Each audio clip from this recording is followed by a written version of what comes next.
هذا كان أنت ما dhagax laan wax ka baran jiro 7 bilood markaan dhagax la joogo oo 4 kitaab iyo ku barbartay kunbu sheekhay arkayso ka marka kuwaan isku xirqaynaan ilaa leeka sigaar iyo jaad iyo way bilaabeen way xagaafaan beera waxaan siroonada wax iska bartaa dhaantay hadda sideen baa ku joogaa hadda iskuul ma dhigata hadda waa sida ugu joog maxaad ugu joogtay igu soo celi waxaad ugu joogtay dharka iskuulka lagu dhigtay ibsaan ama iska tag haddii maxaa private kina maxaa lagu fadhiisifa lagu galaabay imsa fadhiisinka laga rabaa boqol riyaal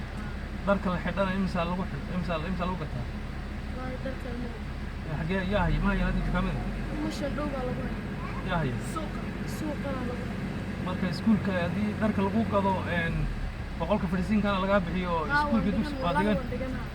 armad wax kale ku samaysaa laakiin masaajidka kama dhaxo masaajidkeed ku xidhan tahay kanaan ku xidhana imaamku ma ku yaqaanaa wuu yaqaanaa xagad seexataa marka madrasadan dhiganaa maalinkii yaa habeenkii dhex seexanaa adiga iyo dhowr xira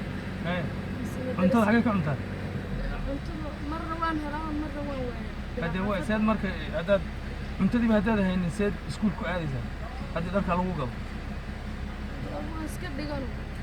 marka dharka un bay kugu xidhayaan miya bas dharka haddaad xidhato waa iskuulka lagu ogolyahay privatekana waa lagu ogolyahay haddaad boqol shilin bixiso buug baa laga iibiya ku 70 riyaal oo kan waaweyne wax lagu qoray iyo 5 iyo 4 xabo buuga laga iibiya